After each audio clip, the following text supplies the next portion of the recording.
Welcome to another episode of Two Who's Review. I'm Alex. I'm Fitz. I'm Sam. Sam is back again because today we are discussing a classic series story that we're only talking about because, as we mentioned last time, Sam started a rewatch of all of Classic Who from the beginning, and when you got to this episode, you were providing us updates in our group chat going, holy shit, what is this episode? This is insanity. Yeah. And then we thought, well, I mean, we got to talk about it now. We're discussing The Chase, which is an episode of the First Doctor era.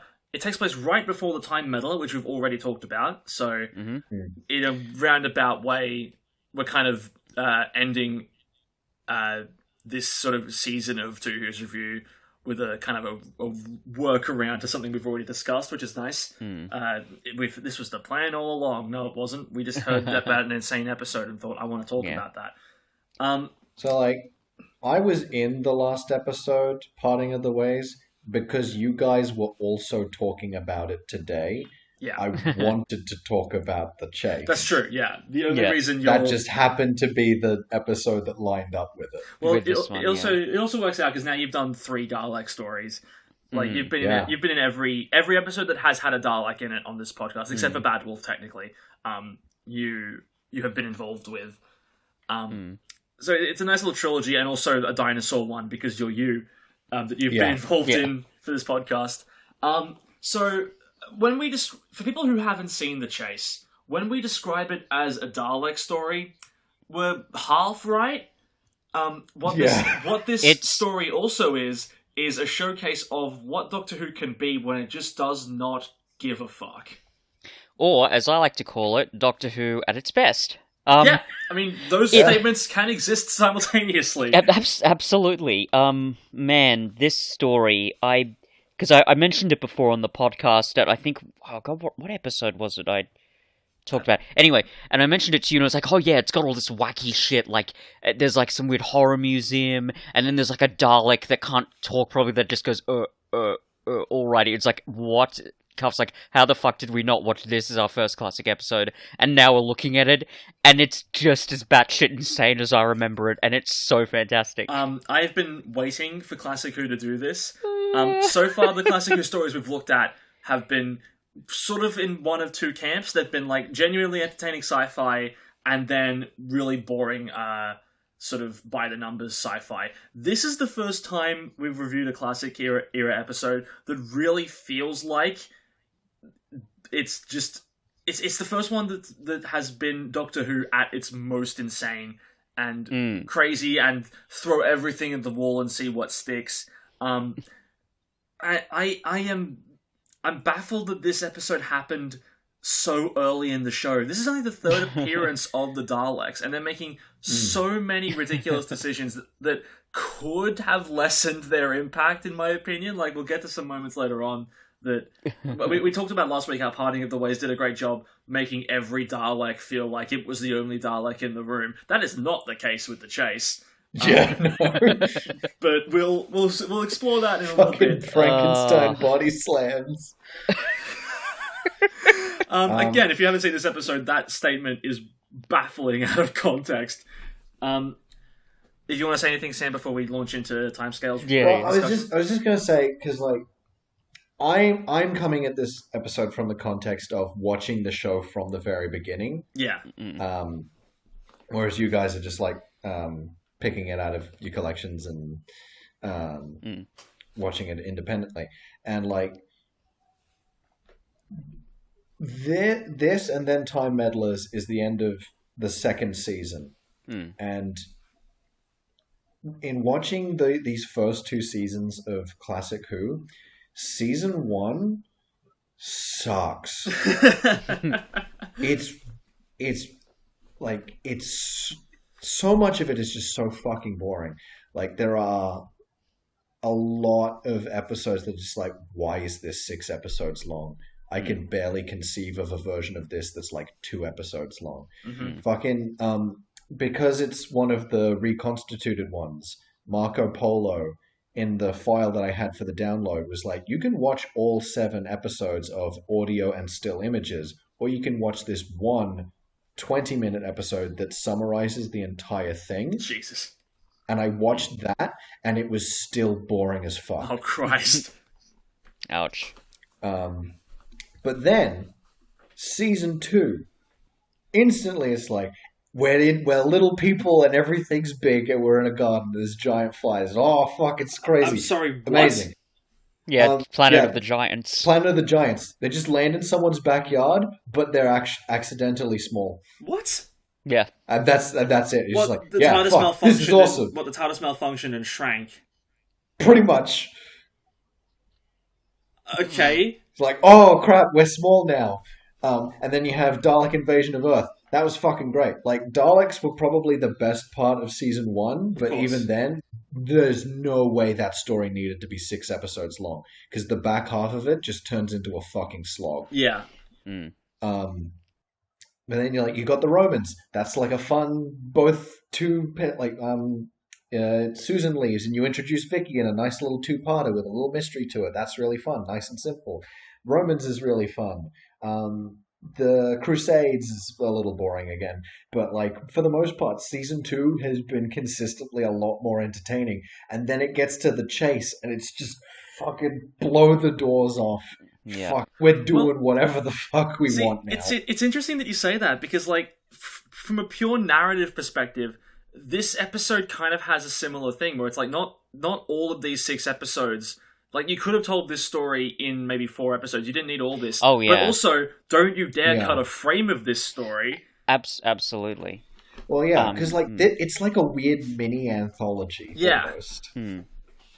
It is very interesting, but in an ironic sense, this is why I say it's kind of Doctor Who at its, wackiest and kind of best, because this demonstrates why I love the classic series so much. Because it's Doctor Who at its best, but also kind of at its worst. And what I mean by that is, yes, there are definitely episodes in this story where you wonder how integral was this to the overall narrative, because even by Doctor Who standards, this is a very episodic story. It's them going to different locations and just seeing what wacky shit ensues, basically. So for a writer, I think when they're writing a story like this, the big question is, well, what's the most important, what's the most integral episodes in this narrative that I want to be showing? Because theoretically, they could have gone to God knows how many places. This is just what we saw. Yeah. God knows what other places the Daleks chased them to. But this is what we got. And not all of it fits together as a sort of a cohesive narrative. Episode, I think it's episode 3, Journey Through Eternity, when they go to New York, and then the Mary Celeste, that in particular, it doesn't seem to have a lot to do with the overall plot, but, one, it's just a hugely entertaining and I think pretty compelling story, and 2, it does what a lot of stories that I enjoy a lot do, even if they're not strong on plot. They say a lot, I think, about quite a bit about theme, even, and tone.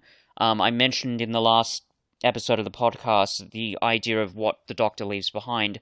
I really think thematically episode 3, Journey Through Eternity, fits into that, because what it's saying is when time travelers, whether they're the Daleks, I mean particularly the Daleks, but also the Doctor, travel anywhere, they kind of leave chaos in its wake. They leave a guy, this hilarious Texan cowboy.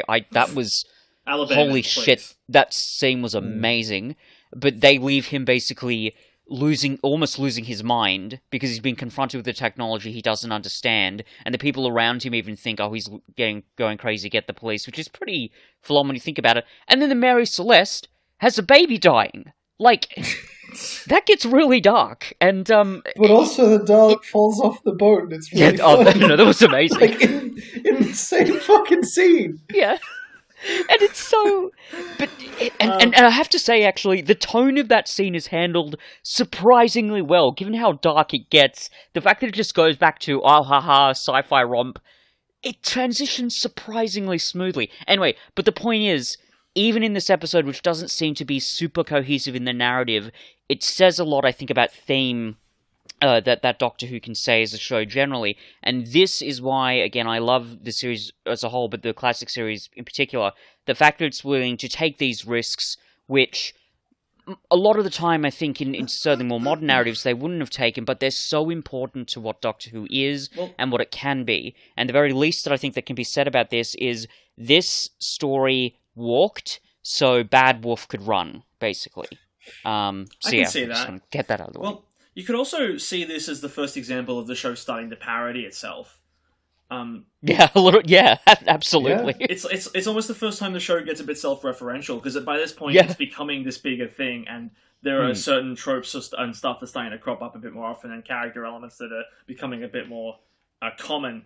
And the fact that they're able to do a whole episode of 2 different TARDIS adventures and have them sort of lampshade a typical adventure in both kind of speaks as to like the British TV juggernaut that this was becoming at around that time. Yeah, I'll give you an example of this if I may. Yeah, please. I found a book at a library recently, and it was called BBC: A People's History, and the front cover was I think it's a London Bridge, and it's the image is a Dalek, like a child standing next to a Dalek. So they knew what this property was even at that point. They knew how big it was and what an institution it was and kind of would be, which is great. But you can see that, as you say, Cuff, in the humor, all the weird, wacky bits.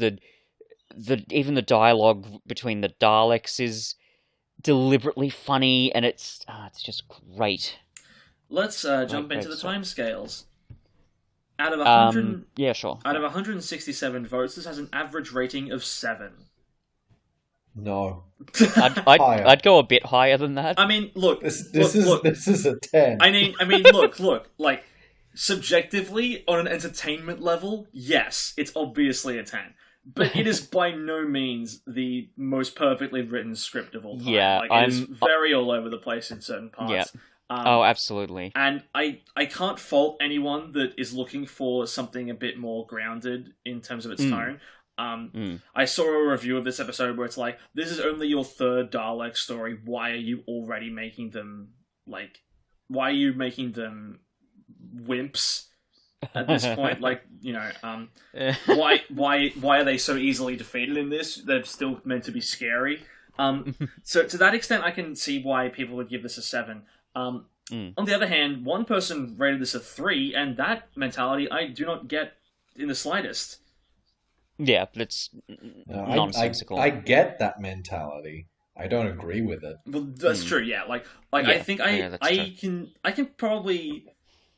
Oh, it's so difficult because I'm trying to. It's we've given episodes 7s before, and I'm trying to work out in my head where this episode lands among those 7s. I think I would rather watch this than most of the 7s we've given out, but I can't really argue the fact that this probably, on like a purely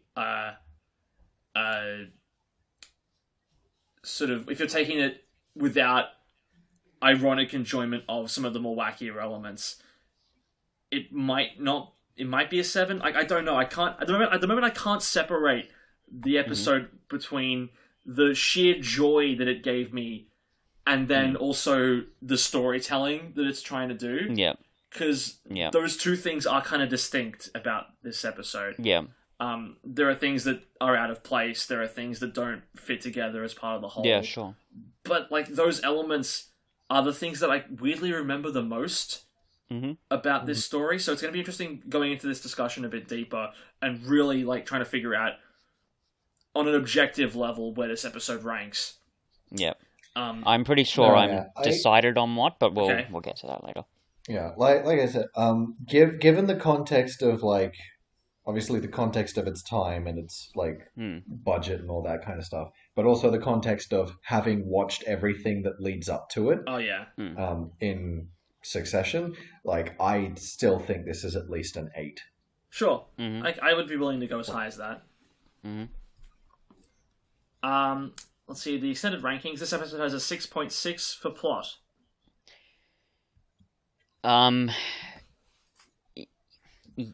Look. In the sense that the plot's not happening all the time, sure.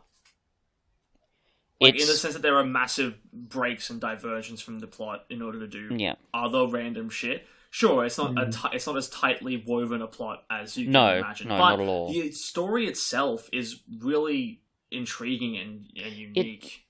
It kind of goes back to what I said earlier. The narrative is a bit all over the place, and again, there's a lot of periods of time where you wonder, well, how is this all fitting together properly? But what we've actually got is unbelievably entertaining.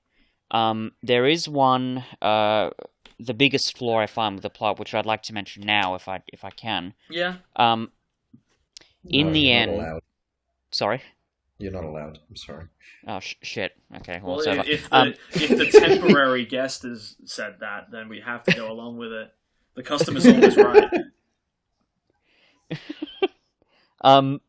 So in the end, when they're going off, when Barbara and Ian go back to 1965, the doctor says, how dangerous this is, well, couldn't the doctor have gone with them on the time machine, taken the time machine, gone back to Mechanus, and then left with Vicky in the TARDIS? Sure, could that not have been done? Because they basically establish early on that they're going to capture the time machine from the Daleks, and there's at least, I think, a very strong implication that when they get their hands on it, they're going to have some basic idea on what to do with it. Well, at the time, they were going to use it to get Vicky back from the museum, right? But as soon as Vicky's with them, there's no need to do that anymore. Yeah, but still that... forget Vicky. They just leave Vicky behind. Yeah, they just leave her behind. But not the strongest plot moment. Just leaving Vicky behind for no reason. But that element of so the fact that they knew that they were what they were going to do with it, and the fact that they assume the Doctor will be able to work the machine, for me, I find it to be a plot hole, frankly. It isn't the smartest move from the Doctor to not be piloting the time machine to make sure nothing goes wrong. In my thing, that's kind of a holdover from when he's being all curmudgeon-y about letting them go in the first place. He's like, well, fine. He's in that old man mentality of like, okay, well, fine. If you don't want to be with me anymore, then I'm just going to send you on your way. Go ahead. I'm going to make sure it's as safe as possible, but I'm not going to see you off. Goodbye. Yeah. Mm-hmm. Mm-hmm. Like, it's more of a character thing. That was definitely my read, was that like he doesn't actually think it's that unsafe, or at least knows that you can fix it up and make it fine for them. He just doesn't want them to leave. But which is fair. Because he's the grumpy old man. Yeah, he doesn't want to just outright say, "No, you're my friends. I'll miss you." Oh yeah, yeah. I mean, he does in the end, but not to their faces. Yeah. Oh no, not to their faces. Yeah, I guess that makes sense. sense. Vicky, but not to them. In that sense, you could argue it is a character moment, and I wonder, watching this story in isolation, that kind of hurts that element a bit more. But if you watch other episodes, like, for instance, the Dalek Invasion of Earth, and then even other episodes just to get a picture of who this Doctor specifically is, because he is quite a bit of a mean-spirited curmudgeon, that kind of makes more sense with it. And perhaps you can correct me here, Sam, but I think even in the story of the Daleks, he say like, oh, yeah, the atmosphere reader, it says it's safe and fine, and then they leave, and then there's a close-up on the atmosphere reader, and the radiation starts to get to bad levels, and doesn't the Doctor, sabotage it deliberately? I don't remember if he does it deliberately or not, but I do remember, like, it ticking over to danger was, like, the credit stinger of, I think, the first episode. Part 1, yeah. But I thought, they are, like, suffering from some level of radiation sickness for a chunk of that story. Actually, that makes sense. But I thought that he'd basically just done it, like just gone out with them to go exploring. No, it's not like the radiation tracker, but there is like a part of the TARDIS that he's like, oh, it's not working, and like it does turn out he's like, actually, it's fine. It's just in my pocket. I just need to go put it back in. I just wanted to explore the city. Yeah, exactly. Yeah, that element. And then it turns out it's full of Daleks, so egg on my face. Yeah, but that element of him being. Sorry, it's like in that one move of me wanting to explore and pretending an instrument is broken, I accidentally created my own worst nemesis and forged this hated dynamic that's going to last for thousands of years, all because I wanted to go sightseeing. That was one of the things I liked about, like, the inciting incident of this episode almost was like it's only the third encounter and the Daleks are already like, it's the Doctor, fuck him up. Yeah. Yeah. Which is quite he's good. Fucked with them twice, and now they're like, all right, enemy for life, let's go. Yep. Yeah, I mean that makes sense. Considering it does. Considering that the Daleks are a Nazi allegory, like, and especially when we consider neo-Nazis today, they hold grudges for no reason. Yeah. You know. Yeah. Oh no! What are you talking about? Oh yeah, of course. The Daleks can't be a Nazi allegory. The show didn't get political until Chibnall. Chibnall took over. What's that's been firmly everyone knows established. Politics is just including women and black people. Mm-hmm. I can't believe that we overlooked the fact that there was a gay kiss in the last episode in Parting of the Ways, and we were like, oh no, but go woke, I was almost BBC. going to mention it. Go woke. God. It's only now that the Doctor's gay. It's only now that there's Yaz and the Doctor's a woman that there's these ideals coming in. Yeah. This episode has a 7.5 for acting.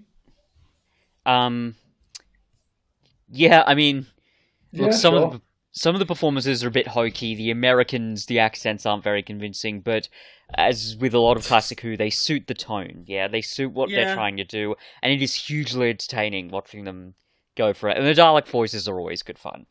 I mean, one of those Dalek operators needed to get a better script coordinator so they could turn the page at the right time and not leave them fumbling for their line for a little bit. But you know, aside I'm from convinced that's deliberate. But anyway, it's one actor who's like affirmative. Well, no, here's the thing. I read up because I looked at It happens on the twice TARDIS as wiki. well. Yeah, no, it happened. It does happen twice, but I think for that reason it was deliberate. Because I read on the TARDIS wiki, like there's the implication that was a deliberate, weird comedic choice. And I mentioned this before, but in the documentary, the Dalek tapes, even Nicholas Briggs said, "Yeah, remember like when they were taking all these weird stabs of comedy in this story? Yeah, that's just a blind alleyway of Dalek development. We as Who fans, we don't have to talk about that." So I'm convinced that those bits were deliberate. If we don't have to talk about and it, you then what are see we it in doing other here? bits as well. Sorry? If we don't have to talk about it, then what's the point of this recording? We can just... We're going to do it anyway. the Dalek himself, Nicholas Briggs, said we don't have to talk about it. So next time will be... yeah, but no, the acting's fine. It's our main cast are all really good, as you'd expect. You especially have the impression that they're all like seasoned travelers with each other. They all know each other really well. Yeah. There's an established dynamic between them, even if this is your first time with the Chestertons. Well, there's only one Chesterton. That's true. I just saw that Barbara is not a Chesterton. She's a Wright. No. Yeah. Just saw that now. They are not a couple. Wink. I thought it was like, aren't they married? No. No. They're both just teachers. They're both Cold teachers Ale. at Susan's school. Huh. And there's like a flirty dynamic, but they're not explicitly. So that's interesting. I always assumed they were. relationship. I always assumed they were married. I think obviously, like way back in the day when I started watching the old shit when it was on ABC, I always kind of assumed they would get together at the end, and like them leaving would also be like, and we're going to get married and stuff like that. But like, no. Huh. Okay then. I mean, maybe there's a book or a big Finnish thing or a comic or some shit somewhere that's like, and they got married and had 50 babies or some crap like that. But no. Okay. Interesting. This episode has a 6.8 for effects. I kind of agree. Honestly, but yeah, by the standards of all the other episodes I've watched so far, this is a pretty high bar. For its time, sure. Like whenever they're doing the miniatures of the mechanoid city, that looks like that's really impressive, especially if it's 1965. I don't know. You're not starting out on a good point when they're trying to simulate the TARDIS in a time vortex, and it's very clear they're just shooting a miniature TARDIS prop on a table and putting an After Effect over the top. Yeah, that's not great. But apart from that, I feel like the shots of the city, especially with the mechanoids going through it, that is where the special effects kind of looks weakest to me. I think that's mainly because when I look at a scene like that, I think I sort of instantly compare it to something like the original 1954 version of Godzilla, which makes a lot of good use of miniatures. Certainly, frankly, better than this. Now, having said that, it's fine for what it does, and there's a lot of other bits of special effects work, particularly like with the practical effects, that look really cool. I love, I cannot emphasize enough how much it just taps into my inner child when I watch the Mechanoids fighting the Daleks. Like, that montage, that was fucking amazing. That's a really good scene. And the fact that the Mechanoids... they're putting, like, Batman explosions on top, over the top of the thing. Like, the Mechanoids just come out with fucking flamethrowers. Yeah! It's amazing! I love it so much. It's just... It's such a wild, crazy, weird moment, and it's the thing that... And it's true with most of this story, and why I say this story is kind of so innovative in the realm of sci-fi generally, but Doctor Who specifically. These wacky choices are the sorts of things that I think you could almost only have gotten away with in Doctor Who. Like Doctor Who, maybe the Twilight Zone would have taken similar risks, because that show gets really wacky as well. But beyond that, like, that's the only other example I can think of. Like, this is like the only show that takes these sorts of risks to this level. And it's why I love stories like this so much. But, anyway, just wanted to bring that up. Yeah. Because it's great. No, I think the miniatures, for their budget, are really, really good. Oh, yeah. For the low budget they're doing. Yeah, the fact that they've got, like, a little tiny mechanoid going along the little passageway leading to the big city. It's like, okay, I see what you're doing. That's ambitious, and I appreciate it. I can tell it's a mini, but for what you have to work with, impressive. And the design of the city is quite cool too. Yeah. Yeah. And even the costumes, like for the fungus things and the Iridians are pretty good, quite compelling. Yeah, I'll agree with that as well. 6.9 for replay value. Nope. I think this was at least as good, if not maybe a bit better on a second watch. Yeah, I'd watch this one again. I would too. I almost did, but I didn't have time. Well, here's the thing. I would watch it again, but I wonder if the novelty of the wackier elements would wear thin if you know they're coming. Because I think there is something to, like, the first time you watch this, like, the pure shock of some of these absurd things they're throwing in. You don't really get that the more you watch it back. You probably still have fun with it, but that initial, veneer of what the hell is this is gone, and you're left with, it's the chase. Well, I'll say this actually, this is similar to how I felt about a couple of stories we've looked at. When I watched it again, because I did watch it a second time, the flaws that I noticed were more pronounced the second time. So again, that final element near the end that I consider to be a plot hole, that's when I really, really started to notice it. Sure. But there were other moments that I appreciated more. So again, the Journey Through Eternity, when they go to Earth and then they're, on the Mary Celeste, the impact of those scenes hit harder the second time. And even the very ending, which is, I think, that ending where Susan and Ian leave... Susan and Ian, excuse me. Barbara and Ian, goodness gracious, is really beautiful. That's such a nice, sweet little moment. And when the Doctor says, I will miss them, it just... Man, it really just tugs at your heartstrings, and I think that moment certainly was at least as impactful to me the second time as it was the first. Now, having said that, certainly if you're coming at this from certainly someone who's never watched Doctor Who before, or even a more casual Doctor Who viewer, once, as you say, Cuff, once that shock of, it's the chase, once that's over and you watch it again, maybe engaging in it might be a bit more difficult, but yeah, I still found it generally as enjoyable, even if the flaws were kind of a bit more pronounced, but it's still enjoyable the second time, so... Yeah, but with that in mind, this story, 27 out of 72 people say this requires a previous story to properly get into this one. I'm not sure about that, because it kind of gives you everything up front. The only thing it does is that it establishes a little bit better the whole, the reason why Barbara and Ian have been with the Doctor for so long, and why they can't just go back. That kind of gets brought up right at the end, so you would already know that going into it.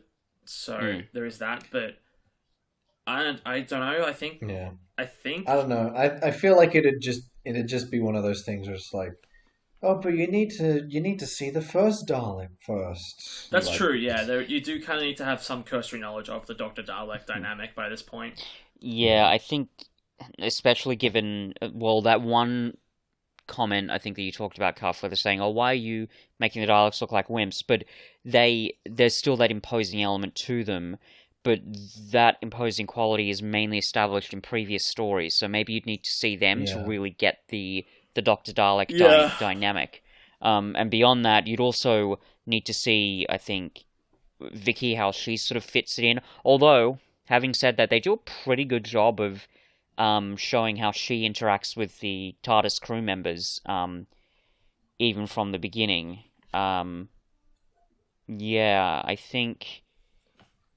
And actually, I'll mention this bit as well while we're talking about Vicky, but the whole bit of her being, kind of a nuisance, and then where she spills the tea on the dress, that specific element of the dress, that doesn't get brought up again, and I feel like that element in her character, because they're kind of setting it up to be a sort of a character arc kind of thing, I don't think that gets fulfilled as much as they're sort of promising at the beginning. It sort of does, because they lose Vicky and they have to go back and save her, and the emotional impact of that has been foreshadowed beforehand, but I still feel like they should have been doing a bit more there. Even the bit... Like, purely from a writing perspective, it doesn't really make a lot of sense if this is your big Barbara, Annie, and are leaving the show episode to then set it up to be a Vicky spotlight. A Vicky thing, yeah. It doesn't really flow properly that way. They sort of come close to it when they're... It's quite a heart-wrenching and almost quite a cruel scene, but when the city's on fire, I mean, they don't really have much choice, but when they're basically coercing Vicky to go down on this rope and she's clearly terrified, you think... Like, you feel like this is the moment, right? This is when this whole Vicky character arc is going to come full circle, and they nearly get there, because you've got the intense emotional impact, you've got the bit where it's like, oh, you'll be fine, Vicky, you'll be fine, and then fucking Stephen the idiot goes back for his little teddy bear thing, and then, and she falls, and like, oh my god, what's happening here? But then it turns out she was just kind of fine in the end, but like... So you sit there thinking, what was the point of that? Where was this meant to be going somewhere? Did they just kind of drop that idea? Or it's just a bit narratively confusing, I think. Which is one of the reasons why it knocks it down a couple of places for me in terms of sort of the overall objective quality. But yeah. Yeah. So compared to other First Doctor stories, this episode is 16th best, and it's also 14th worst. So it's kind of right in the middle in terms of timescales rankings of First Doctor stories. Incidentally, Sam, you said that Marco Polo was boring? Well, I mean, the condensed I didn't watch the whole thing. I watched a condensed version that was like 7 episodes mashed into one. Okay. And that was really boring. Maybe if I had taken the time to watch all 7 episodes, it would have been a bit more engaging, but... Well, I don't know. That episode is apparently the 3rd best First Doctor story according to timescales. So I have heard from other sources that actually it's good. Oh, okay. Maybe I'll go back to it, but I doubt it, honestly. Does that episode exist still, or is that part of the missing? Or It's one of the missing ones. Like, if I watched the 7 episodes, it would be production stills with audio and no actual video footage. Yeah, that makes sense. Okay, I'm just going to read out a synopsis, as I have been doing with the Classic Era episodes, because I know not everyone will have seen these. Brace yourself. The travellers are forced to flee in the TARDIS when they learn from the time-space visualizer taken from the Morocks Museum, apparently, that a group of Daleks equipped with their own time machine are on their trail with orders to exterminate them. The chase begins on the desert planet Iridius and takes in a number of stopping-off points, including the observation gallery of New York's Empire State Building, the 19th century sailing ship Mary Celeste, the Daleks' appearance causing all the crew and passengers to jump overboard, and a spooky haunted house which, although the Doctor and his friends do not realize it, is actually a futuristic fun fair attraction. Eventually, both time machines arrive on the jungle planet Mechanus, where the Daleks try to infiltrate and kill the Doctor's party using a robot double of him. Yeah, we haven't even touched on that yet. Yes! Yeah. I want to talk about the robot. The Travelers are taken prisoner by the Mechanoids, a group of robots sent some 50 years earlier to prepare landing sites for human colonists who, in the event, never arrived, and meet Stephen Taylor, a stranded astronaut who has been the Mechanoids' captive for the past 2 years. The Daleks and the Mechanoids engage in a fierce battle, which ultimately results in their mutual destruction, and the Doctor's party sees this opportunity to escape. The Doctor reluctantly helps Ian and Barbara to use the Daleks' time machine to return home. Yep, So- that's the chase. That all happens. Just a brief thing. Yep. It's worth mentioning that Peter Purves, Yes. who plays Stephen Taylor, is also the tourist, the Alabama in the guy. Yeah, the southern tourist. I've been meaning to ask about that. in the cowboy. Empire State Yeah. episode. I've been meaning to... So, when did they decide to add Stephen to the show? Because my theory from watching this is that they cast him as the Alabaman, and he either gave in such a fun performance or they liked him so much on set that they wrote in Stephen to episode 6 to make him a companion moving forward. Because you could realistically Well, I feel remove like- Stephen from the narrative and nothing really would change. You could easily have them Yeah. just go up to find their way up to the roof and then use the cable to go down. You don't need Stephen there. And without him, I nothing think really it's- changes. I think it's probably a combination of that. Like you said, he was in that episode and they were like, we like this guy's energy. And the fact that Barbara and Ian were leaving. So Yeah. like, well, we'd want someone else, so it's not Yeah. just the Doctor and Vicky. Sure. Yeah, I Well, agree. if they wanted that, they could have introduced someone in the next episode as well. They didn't have to tack him into this one. They could have had the next That's true. story. Because be like a they don't companion introduction. pick up Vicky in the episode where Susan leaves. But Yeah, like, we also don't see. Correct me if I'm wrong, but we don't see Stephen board the TARDIS at the end of this one, right? We see him escape the city, but we don't actually see him enter the TARDIS. Yeah, no, I don't think we do. It's only yeah, I don't stated that he remember. did in the Time Meddler. Yeah, we see him stowing away in a Time Meddler, which we've seen, so that's handy. We get the context in reverse order if you're listening to the podcast and watching it through with us. So yeah, I mean, I think we should just take this episode sort of location by location because Sure. it's odd because by the end of the episode I'd almost forgotten about a lot of the Iridia stuff.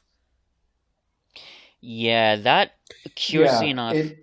It starts kind of slow. It does this. And it's not little until bit. the actual titular chase happens that it starts. Yeah, I know, really because like pick up. as I'm watching the first 2 episodes, and it's on this desert planet, and there are these fish people whose ocean planet dried up, and there's these things in their city that are sort of eating them, and I'm watching it going, I was promised insanity. I mean, this is fine. This stuff is good, but it's not the premise of the episode. It could be its own episode, and it probably would have been entertaining enough. And I did like the fact that the Iridians don't try and hide the fact. They don't try and double cross the Doctor and company anyway. Like they start helping them out, and then they're like, "I'm sorry, guys, but the Daleks gave us this ultimatum, and we really want to save our own skin. So if you don't mind, they don't try and knock them out or betray them in any way. They're being really nice about it, which makes it all the more confusing that the TARDIS crew just decide to leave them all to die. That's a bit weird. A little bit. Now that you mention it, it's it's kind of odd. I mean, maybe it's just you could maybe argue that, oh, well, this is just, the earlier seasons. Maybe that's just something the first Doctor would have done, even though that's a little bit ethically disturbing. Yeah, that is kind of odd. I will say that, in a way, I think that the Iridia stuff, I think it does, it's more integral to the plot than the New York and Mary Celeste stuff. Yeah, but easily. I found myself more bored in the Iridia stuff than with the New York and Mary Celeste stuff. So, it's kind of odd in that way. I mean, it does what it does well enough. It gets the plot going, and it's kind of interesting, I guess. But that was certainly for me, the low point in terms of interest for me, throughout the whole story. Yeah, because it needs to set up the Daleks being like this imposing threat. So they need to be somewhere for that to start happening. Oh, wait, hang on. Sorry, no. We're jumping ahead because first we get to use light beams to look through time in the TARDIS. That was amazing. We get to watch stuff on the time TV. We get to watch the Beatles. We get to see the Beatles for no reason. And classical music. Classical music, yeah. Teeing up the end of the world. We had a big discussion in that episode about what constitutes classical music. Yeah. It comes back around here. It's consistent. Which is hilarious. But we also see Abraham Lincoln give the Gettysburg Address completely uninterrupted. We just watch an actor pretend to be Lincoln do the whole Gettysburg Address. But the scene that they watch that is by far the most interesting to talk about is the one with Shakespeare and Queen Elizabeth, because both of those historical figures will pop up in the future of the show. So going into it with that context, the entire time I'm trying to work out, okay, has the Doctor in as far as Shakespeare and Queen Elizabeth are concerned, have they met the Doctor already? I think they have to have. Because it's in this... We see him get the idea for Hamlet here, and he hasn't had it yet in Shakespeare Code, right? He's talking about his Hamnet, and he hasn't quite connected the dots with it yet. And also, like, I mean, by virtue of the stuff in the 50th, Elizabeth definitely would have to have. Yes, absolutely. Shakespeare Code may be a little bit more nebulous, but I think you're right. Well, it's clearly an older Elizabeth. If these do indeed still technically exist in the same timeline, then that has to have happened, yeah. Yeah, 100%. So that's like what, 10 minutes of episode 1 devoted to looking through this the thing the time television. It converts light beams, and it can like use the history of that light to because the matter is stored in the light. Yeah, I was happy enough to accept that. It is kind of a flimsy pretense to get the Doctor keyed into the Daleks' plan before the Daleks arrive. Like the clock just happens, the TV just happens to view the Daleks discussing what they're gonna do. It's not the cleverest way of getting the story moving, but it works fine enough, I guess. Yeah. For the time that these episodes are coming out and like the standards being set by the other ones, like just introducing the concept of the like time TV in general is like, that's pretty much all the pretext you need. Yeah. It's like, we got lucky, I guess. And it's something that's not going to crop up in Doctor Who in the future for some reason, but it does lead to the emotional ending of the Doctor watching Ian and Barbara, which is really back nice in London, which for setting that up alone, I'm like, it has its place in this story. Yeah, sure. There are I want to mention a couple of things about the time television, actually, because it's quite interesting. So one, it does kind of exemplify some of the, like, these are really small flaws in regards to this story, and you could argue Classic Who generally.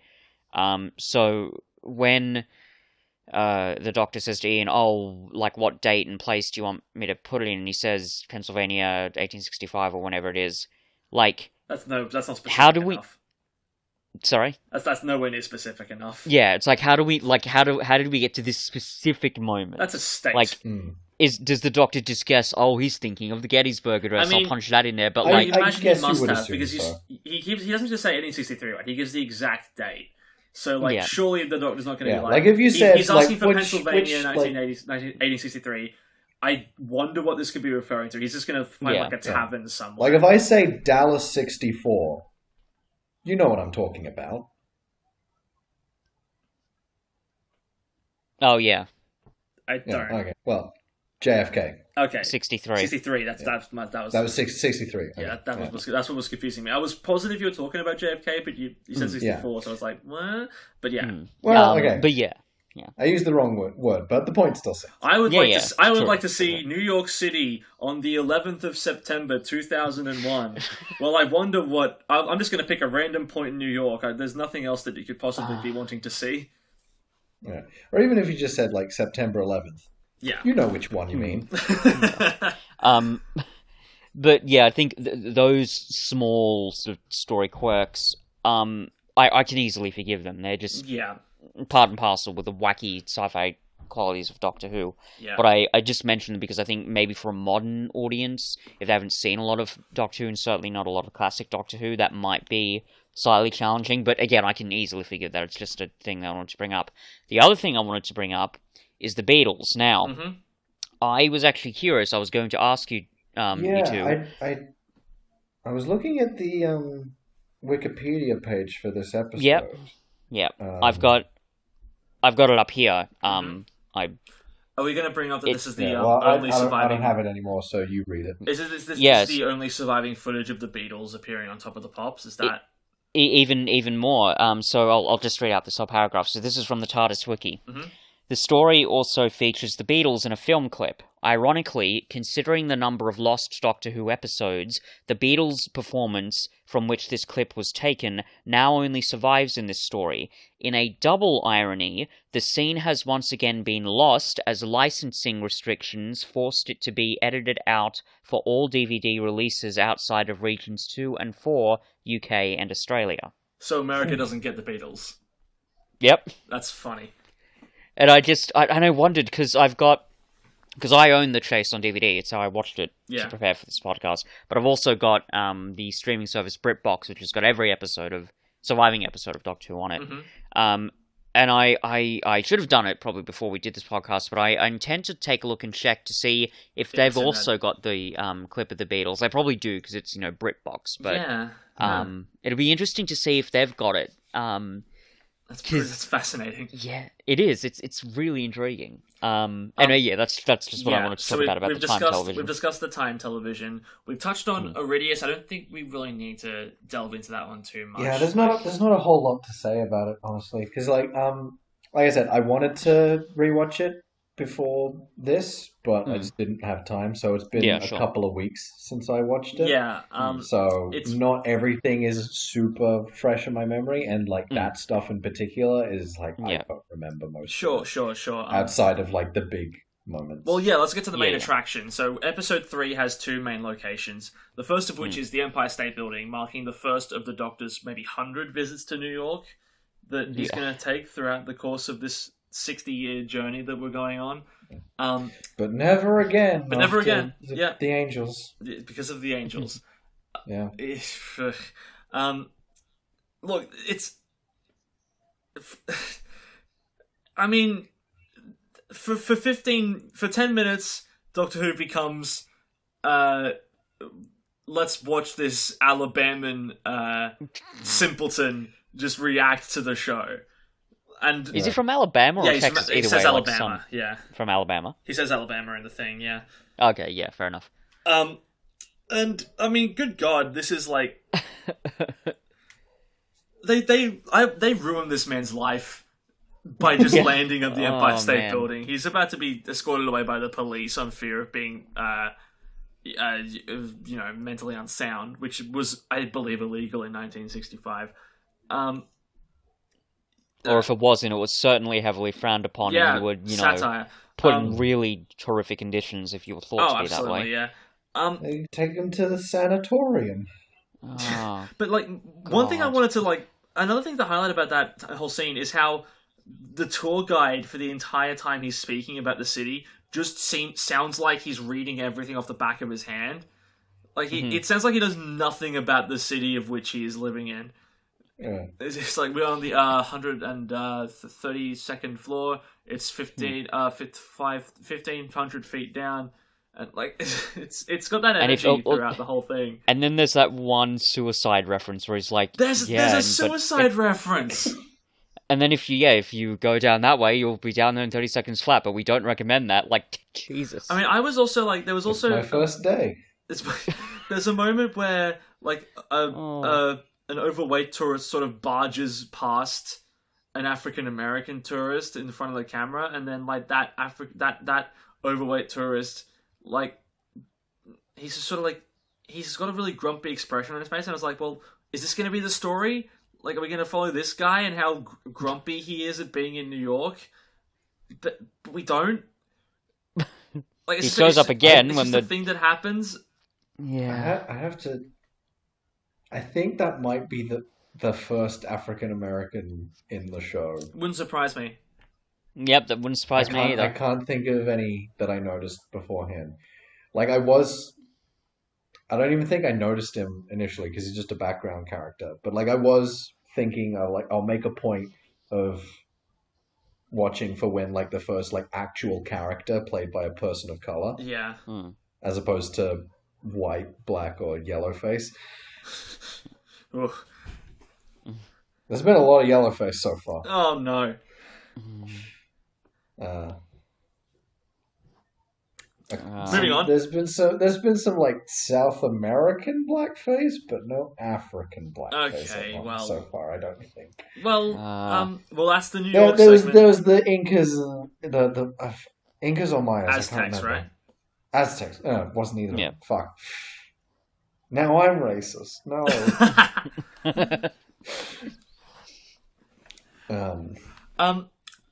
Well, interesting. It's interesting that the Daleks don't exterminate the Alabama when they have the chance, right? Like, yeah, it's kind of funny.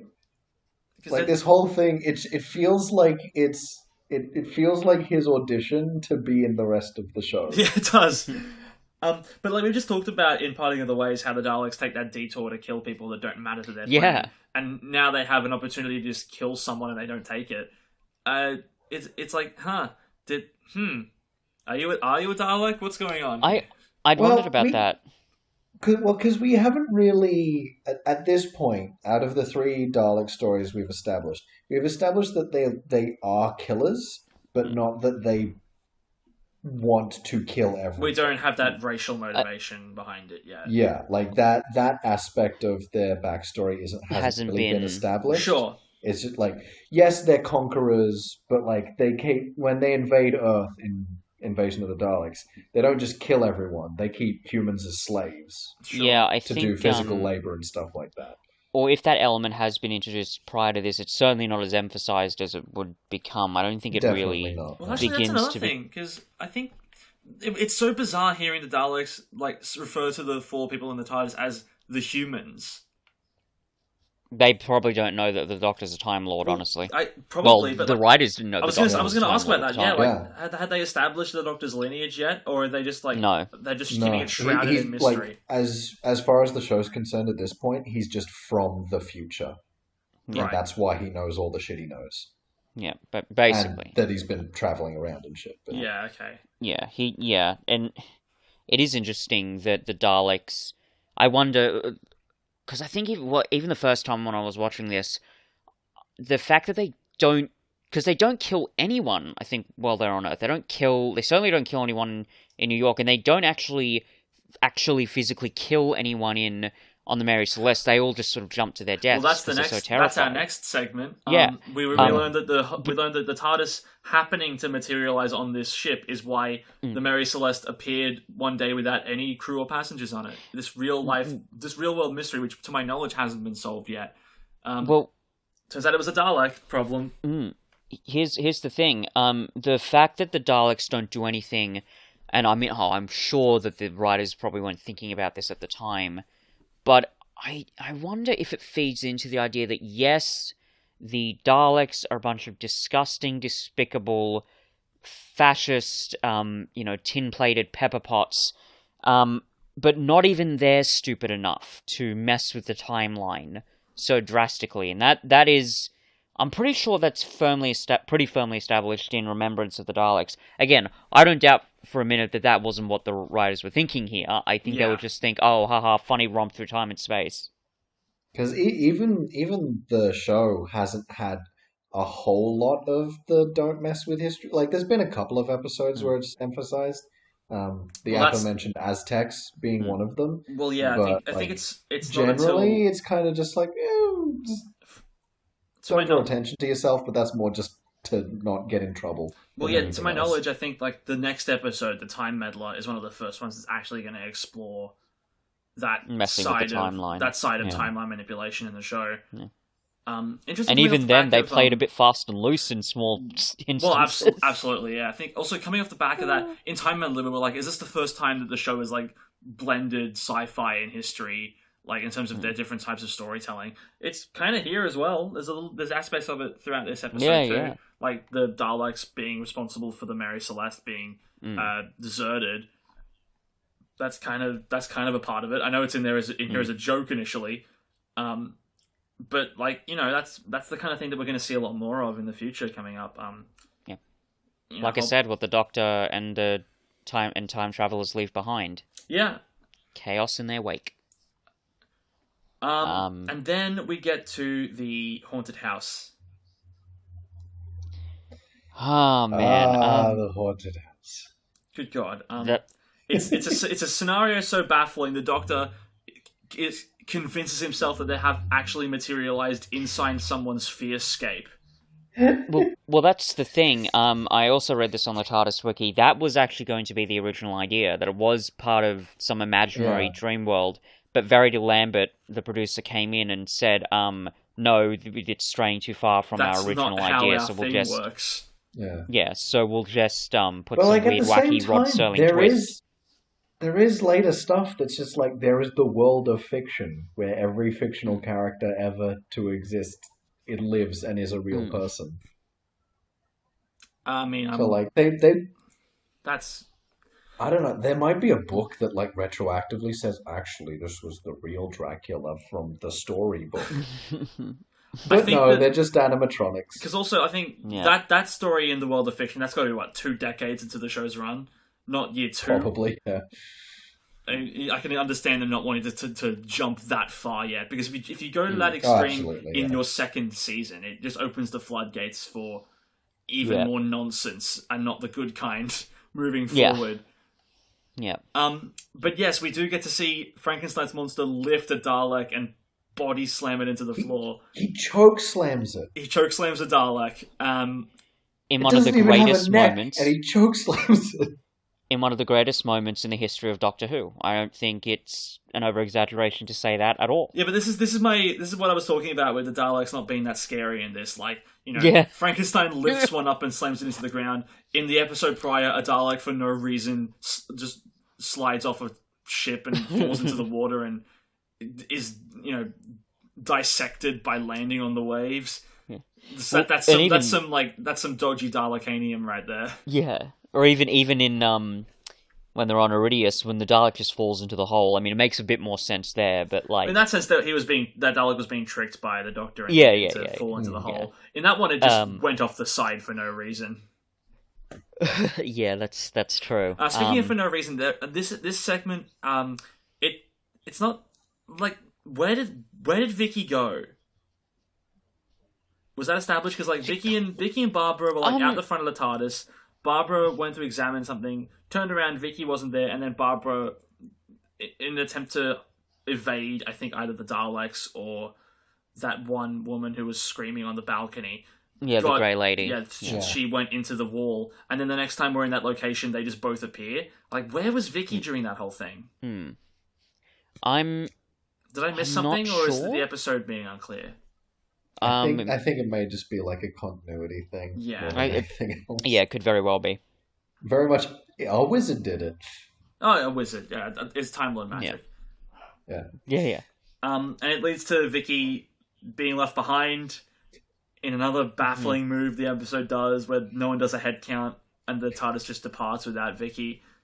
I was willing to forgive that a little bit simply because they're all really panicked because you've got pandemonium on the outside of the TARDIS. If any situation was going to be the one where you accidentally leave someone behind, it's when you're running away from Dracula and the Dalek at the same time. But also, it's quite a it's not a small distance between the doors to the TARDIS and the console itself, and that console room is rather big.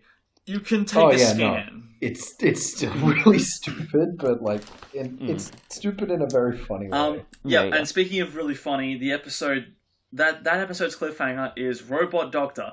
Let's talk about Robot Doctor. Yes, I want to talk about. So like, it's amazing. More than anything, the thing that baffles me is it that the fact that they use the body double in shots where there aren't two William. Yes, that was so strange. It's so fucking weird because there's other scenes where they don't. Yeah, that's the weird thing. Is like if it was just consistently like, okay, it's the 60s. They can't have William Hartnell on screen twice at the same time. I accept that. They've got a body double. He's the robot doctor. Suspension of disbelief. I'm pretending that they look identical. Yeah. And that they genuinely can't tell the difference. Yeah.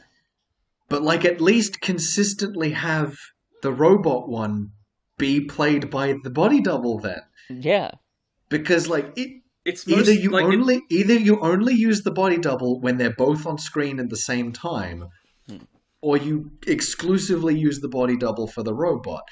Because it's just so weird that there are some scenes where it's the robot played by Hartnell. Yeah. But there's other scenes where it's the robot played by the other guy. Yeah. Well, Here's my thing as well, because like this is most evident at the end of episode 4 when they're setting up the cliffhanger, because the guy walks out of the robot making machine and it's clearly not William Hartnell, and he's doing that thing where he's mouthing along and William Hartnell's talking, but then it comes to a close up and then it's William Hartnell again. It's so strange that they didn't. There are actual shots, and not just those ones, where it's only one doctor, but it's the stunt double. Yeah. So it doesn't. But also, like, it leads to a weird example of the thing we were talking about last time, Fitz, with episode titles ruining cliffhangers, where it's like, the episode is like, next episode, Death of the Doctor, and you've just established... Death of Doctor Who, and you've just established there's a robot doctor in the mix. Well, I wonder what this episode title's going to refer to then. Yeah, it's like... That kind of thing happens all the time, like, especially in anime. Like, there's a really notable example in Dragon Ball, where it's like the big cliffhanger is they're about to fight the final boss of this season. It's like, can they possibly win? Find out next time in Frieza Defeated. Yeah. Well, it's guess who's getting defeated then? Yeah, it's pretty nuts. Is this also like this is a big call, but is this technically the first example of a multi-doctor story? Because I know there aren't technically two doctors there at the same time, but there's two William Hartnells. I don't think so. Because it's fake. Please, you gotta give this to me. I want so desperately for the first multi-doctor story to be when William Hartnell's there half the time as the second Doctor. Do you know? I think I read something. If it wasn't a robot replica, and it was actually another William Hartnell Doctor through some time shenanigans, I would give it to you, but no. But yeah, it's a robot. I don't think I can give it to you either. I actually just remembered something. I think... Like, would you consider the fucking flesh monster to be a multi-doctor story? I mean, it's the Ganger Doctor, right? Like, it's two Matt Smiths, and like it's the same personality. But is it the Doctor? It's the robot Doctor. That's what he's credited as here on Timescales, where they give him his own external link to other appearances, despite the fact that this is his only appearance. I still don't. I don't think I could give that to you. I think you are both no fun. You let me live in this fantastical world. The chase is just so balls to the wall crazy. We have to draw a line. I want so desperately for them to have been pitching the three doctors, and for them to have gone, no, we can't have more than one doctor in the same place. That's just never happened before. And one person to raise their hand at the back of the room and go, what about the robot doctor in the chase? I want so desperately for that to be the the precedent that was set in order to make three doctors happen. And you're not letting me to have that, and you both suck as a result.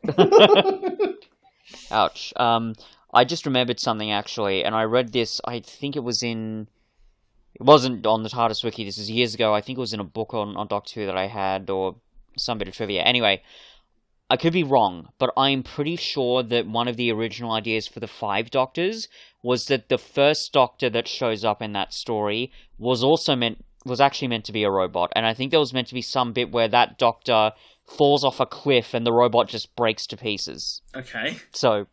Was that purely out of, because we actually have Hartnell? I don't know. I'm honestly... I doubt it, because they found another actor who did a pretty it's possible good job of... It's maybe because maybe they might have been considering, let's get a body double for Hartnell, but we won't actually make him the real First Doctor out of respect, and we'll have it be this maybe this similar robot double thing that we have.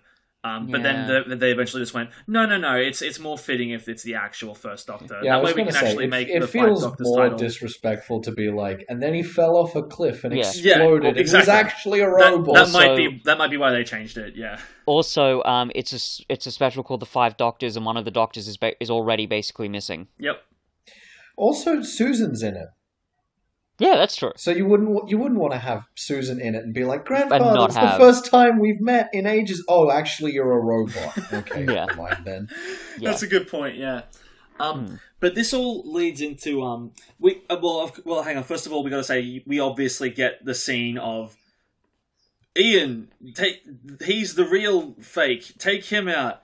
Are you kidding me? I'm the real one. That's the imposter. Can't you see? Yeah. You got to have that in. I mean, it's. I'm surprised they devoted so little time to that, actually. I mean, I wasn't. It's the chase. I feel like I've seen that drawn out more in other examples. We've got shit to do. Yes, we can't be pussyfooting around with this crap. This is the chase. Yeah, we've already had about 10 different concepts which could have been their own thing, mushed into half an episode. Why are we expecting anything less now? Case in point, fair enough. The idea that the mechanoids have been sent to this planet to colonize it, but it's been so long that no one can remember the language or the code to talk to them, is another concept that could have been its own story, and it's just thrown into the back sixth of this story, just out of nowhere. It's just another example of the chase being the chase and just sort of giving us 15 things all at once. Mm-hmm. Yeah, it's Yeah, I understand what you mean. Because I feel like I've seen other examples of that where they draw that element out a lot more, but as you say, it's the chase. It's not as if they could really afford to linger too much. Yeah. I mean, they can. They can take a breath. I'm just shutting my door. Give me a minute. Alright, no. Alright, we're all good. Anyway, yeah, I doubt that they could have lingered on that longer than they did. Mm-hmm. And it's pretty entertaining for what we get to see of it. It is, and we get to see some Doctor fighting. I had to specifically look at this moment just to see what it was, but the moment when I think it's Barbara figures out who's the real Doctor, I thought, well, what was the impetus for finding that out? And I'm pretty sure it's the Doctor basically saying, oh, no, don't look, it's too horrific. And then she's like, oh no, that's the other one is, this is the robot. I'm like, I thought it was the fact that's an interesting choice. Well, I thought it was the fact that it was more that it was that on top of the fact that the robot Doctor was like, go on, take him out, and also don't look because you'll see he's all squishy and bloody and not in fact a robot. I think that might have been the combination of those two things adding up to the realization. It's not just the fact that the real Doctor would never want me to. Yeah, I thought that was the idea of it. Yeah, I thought it was like, oh, the Doctor's, stiff upper lip curmudgeon. He'd never say something like that comforting on a whim. Yeah. What I really wish it had been is something like, one of them's like, shoot him, Chesterton. He's the imposter. And then the other one's like, don't listen to him, Chatterton. He's like, oh, you're the real one then. Or even if the robot Doctor called him Ian. Yeah. And it was like, wait, that's not what you call me normally. Yeah. You and I also love the fact me. I also love the fact that they to show that this Doctor is a grumpy old curmudgeon, he actually attacks Ian. He said, what does he say? He's like, if you keep going, you'll get the same treatment or something, and whacks him with his cane. Yeah. Which is just, it's wonderful because it's an understanding of this character enough to help with the illusion. Because you really are thinking, would the Doctor attack one of his friends like that? But then you realize, actually, you know what? He probably would. Yep, and this Doctor at least, and the Sixth Doctor as well. He would too. Yes, well, that's a whole other thing. But yeah. But this all leads to even back in Unearthly Child with the caveman. There's a scene where Hartnell's like, I'll fucking smash a rock over this guy's head. I don't care. And Ian has to stop him. But I swear to God, I think I've seen it. Yeah. isn't there another bit that It's I like think that's the irony, is that this is Yeah. the Doctor in his like hot young-blooded go-getter years. You can't And he's tell an me old what guy. to do, And then Matt man. Smith is when he's like fucking Yeah. impossibly old and is like, I'm fucking done with this. And it's shit. funny because I'm pretty sure, I think it's in the Daleks' Invasion of Earth where there's a bit that is like, oh no, dear boy, I abhor all violence. It's like, well, do you, Doctor? Do you really? Dude, Because the evidence wouldn't suggest that. he fucking like has a kung fu fight with a slave trader in the Romans. And he's laughing the whole time because he's like, I threw a sheet in your face. Now I'm gonna hit you with a vase. Man, it just goes back to what we were saying. 60s era Doctor Who was fucking wild, man. Yeah. But yeah, We already talked about it on Invasion of the Dinosaurs, but like John Pertwee doing fucking kung fu all the goddamn time. Yeah. Oh, well, yeah. that's 70s Doctor Who. That's its own. Yeah, brand its of own insanity. kettle of fish. Yeah, but with the TARDIS crew are captured by the mechanoids. They can't work out what they're saying, so they're taken prisoner. And we get our introduction to Stephen. It's a good enough introduction. Yeah. It does I think if they were going to bring back an actor from the same story, Peter Purves is the right one because he does a good job endearing you to Stephen really quickly. Yeah, he's really good at it. And I have to say, like, I know I mentioned earlier the bit where he goes back for his teddy bear, and I said, yeah, it's Stephen the idiot, just, doing something stupid. But the thing is, that moment, I think, could have very easily been very unconvincing. It could have broken the illusion, because you're thinking, like, why the hell is he going after a fucking teddy bear when someone's dangling from a rope? But the way the scene is written, the way the character is written, and also the way Peter Purves portrays him, it does make sense, because you get the impression, like, he's been here for 2 years.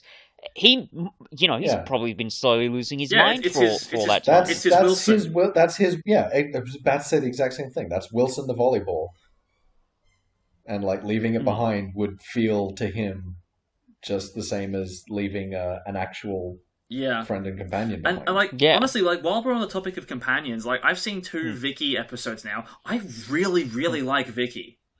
Yeah, Vicky's she's fun. so much fun. Yeah, she is. She's kind of... She's a bit smarter in a way than the other human companions because she comes from the future. But she's got this just a wonderful, endearing quality and a warmth to her personality, which is really great. Yeah. Like I mentioned the scene to you guys a while ago when I was watching it, but there's this scene in the Web Planet towards the beginning where she's talking to Barbara. She's like, so what did you do in your day, Barbara? It's like, I was a teacher. What did you teach? Like math, science, like all this kind of thing. It's like, so you worked in a preschool then? No, I was a high school science teacher. Like, it's like, okay, but like the stuff you're talking about, that's baby shit. Yeah, which is just kind of great. And she's not afraid to kind of throw bits of sass every now and again. I mentioned this when we looked at the Time Meddler, but right at the end where Stephen's like, "Oh yeah, thanks for letting us be part of the crew," and Vicky's like, "Oh, he's the crew, we're just the passengers," and I just really love that. It's a huge testament to Maureen O'Brien as well because it can't have been easy to follow up Susan. Yeah, like Susan is like a founding character, the first companion technically, and to fill in those shoes after she left, especially in such an emotional way with the big speech the Doctor gives, it cannot have been an easy task. And I haven't seen the Susan episode yet, but Vicky is fantastic so far. From what I've she's seen great. Of her. And even little quirks with the performance, like the fact that when she gets stressed, she'll put her hands on her head. That I think could have been very easy to, make it too comedic. But there's such a sincerity there that it all just works. Actually, while we're on the subject of sass, there's something that I do want to mention. When the Doctor and Barbara are lying down on Iridius, and the Doctor's singing, and you can hear the sound of the television. Barbara's like, "Doctor, what's that awful noise?" It's like, is that any way to talk about my singing? And then Barbara says, "No, not that awful noise, the other awful noise." That's great. It's just another example of the dynamics being really, really well founded in this episode, which leads into the ending when Ian and Barbara realize that they can go home now. It's the first time we're discussing a companion departure for this podcast, I think. Anyway, I don't think it's been brought up in any of the episodes we've discussed so far. And like I don't know Ian and Barbara very well. Like I said, I thought they were a married couple before this discussion. This is the first full episode I've seen them in, and like, it's like genuinely kind of like, it's you really feel for the Doctor when they decide to leave, because he's been through all it's this very moving. He's been through all this with them, and even their dynamic is really strong, and it kind of been easy for them to make the decision, but then like the departure is like genuinely like heart stirring in many ways. It is. It's really moving. Yeah. I found it quite emotional, especially the second time watching it. It was just as good. I like the moment where they're specifically like, I didn't even realize I wanted to go home until I had the option. Yeah, absolutely. Yeah, But now that it's here, like, we've got to take it. Yeah. Yeah, and it's again, it kind of goes back to what you said with the Ninth Doctor story arc. The other thematic element is about the impact that the Doctor has on people's lives. They explicitly go into that in this ending. Yeah. They say that Doctor, we've changed so much being with you. It's been amazing, but we want to go home now. Yeah, and they say like and we'll remember. And it's really nice seeing them address that. We'll remember these they go years home forever. and they have that little photo montage. The photo montage, which was... is bizarre, and one last little piece of weirdness to cap off a fully insane episode. Where I mean, that's just a very 60s thing. It is, but like it's strange to see a companion departure being treated almost the same way that a college movie would, where it's like, where are they now? It's like we a get music freeze frames of all the almost. characters with like the text at the bottom of the screen being like, Ian went on to teach at Coal Hill School for another 20 years and then became the principal.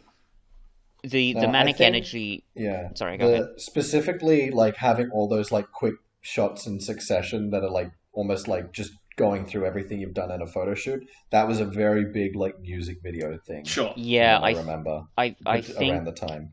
I haven't seen it. I've only seen tiny sections of it. And I'm not sure when it came out. I think it might have been after this. But there's a documentary on the Beatles called A Hard Day's Night that came out, and the manic energy of that montage reminds me of the weird, wacky things that are in that documentary, because there's a lot of bits where the footage is sped up in strange places. So, yeah, it feels like a very 60s thing to do. Now, having said that, for a moment when I first saw it, I thought, oh, is this like, has something happened here where like the footage is missing, like in a lot of Doctor stories, and they've just decided to plaster these photos on the top to make it look good? Like, honestly, I could believe either. I mean, I know that's not what it is, but I could believe either. Just purely first impressions on it. I was going to have like a very big nitpick with this ending, where it's like they go into the time machine of the Daleks, and then only the Doctor and Vicky come out. It's like, well, we're not going to see their goodbye. This seems a bit weird. But then we do get the moment back in the TARDIS where they're watching on the time television, TV, and they do have the moment where it's like, okay, he didn't technically say goodbye because that's the character that he is, but he is letting their departure like properly affect him. And the anger that he feels when they do decide to leave, like that's all like really stirring as well, because we know that the Doctor doesn't like goodbyes. That's going to become very evident, especially in the Moffat era. They're going to say the Doctor doesn't like goodbyes constantly. But knowing that it is well founded and set up, even as far as the first Doctor, far back as the first Doctor, is really satisfying. Yeah, exactly. And then that's the way the chase ends. A wacky, insane, batshit, fucking ridiculous episode that ends with a surprising amount of heart. Yeah. They've thrown so many things in here, and it's, even if every element isn't working to the fullest extent, it's still amazing going on for the ride and seeing what does work, because there's quite a surprising amount of it that does really work, I think. Yeah. What are your rankings going to be for this one? I'm gonna go with an 8, I think. Incorporating some of the flaws that I mentioned, I don't mind them in so much that they certainly don't ruin the episode, but I can't totally look past them. Having said that, all the stuff that's here is so entertaining, I couldn't possibly give it any lower than an 8. So yeah, I'm gonna go with an 8. Yeah, I'm also giving it an 8. I agree with basically everything you just said, Fitz, so not really much for me to say. Yeah, I'm at a solid 8 as well. I was gonna go 7, but I don't think it's as bad as other 7s we've looked at, even even looking past the entertainment value. Yeah. That being said, if you're looking at just pure entertainment value, this is like an 11, right? Oh, it's, Like it's for, amazing. just for those insane moments, and like I'm almost urging everyone listening to this, go watch The Chase. And I know you're thinking, go watch it. I know you're thinking, well, you've said that with the knowledge of the insane moments, it's not that bad. It's not as good on a second viewing. No, you haven't seen it once yet. I know we described Frankenstein's monster. Oh yeah, no, that doesn't body do slamming justice. the Dalek. Yeah. No. Even what you're picturing isn't as good as actually seeing it happen. It's not as crazy. I know as it's wild. it is. It's a wonderful piece of wild, wacky 60s sci-fi batshit nuttiness, and every person who's either tacitly interested in Doctor Who or a hardcore fan needs to watch this. I can't emphasize that enough. Yep.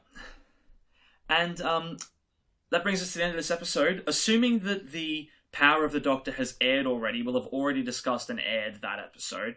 If it hasn't, it'll most likely be next week's episode, because that's like the last week in October that it could possibly be.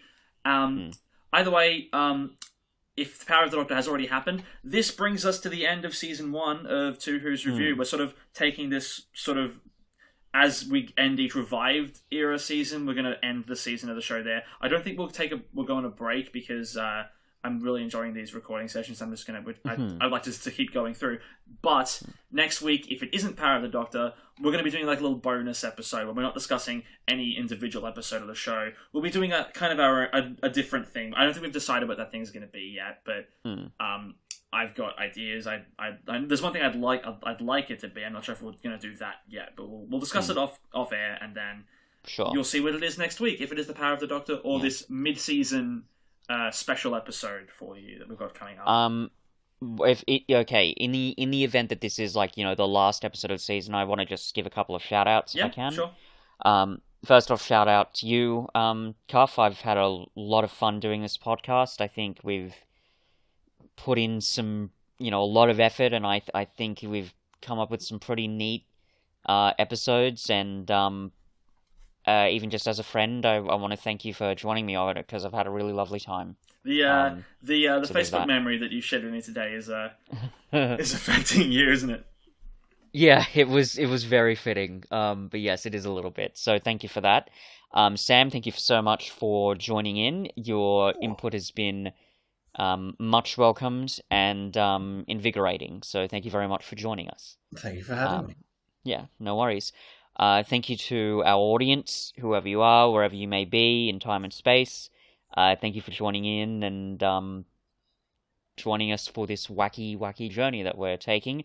And also, massive shout out to Timothy, our producer. My God, having the gumption and the talent to wrangle these wacky thoughts we have together, stitch them together in post, come up with our great, our theme song and our logo and our intro, just amazing stuff. We couldn't, we would not be here without you, so thank you so much. Yeah, the editing, and you're probably listening to this back as you're editing this episode, or this is where we find out that you've not been putting in nearly as much work as we think you have been, and you've just sort of been skimming through and you've completely missed this. But like the editing work you do on this is phenomenal. I think when I asked you to edit this, I didn't think you would go in depth as you would, especially for the YouTube side of things on the videos, like the little radio bars that appear whenever we talk. That's above and beyond what I expected you to do. So it's fantastic. Thank you for that. And while we're doing this, Fitz, I'm going to thank you for doing this. I know we've been discussing doing this for a long time in the past, and actually getting to do it this year has been one of the highlights. I hope that it continues for many years to come. You're a great person to talk to in general, let alone about Doctor Who. Thank you, Cuff.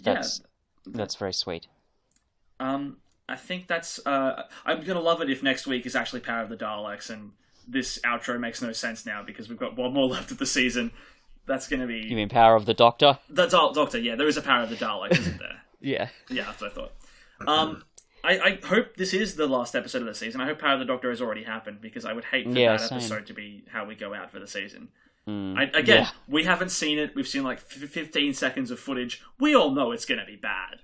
Yeah, we're anticipating it to be as chibsy as it possibly can be, which is not a comforting thought. Again, The Power of the Doctor is a title that makes me think, okay, we're going to get more Timeless Child doubling down, and that frightens me to no end.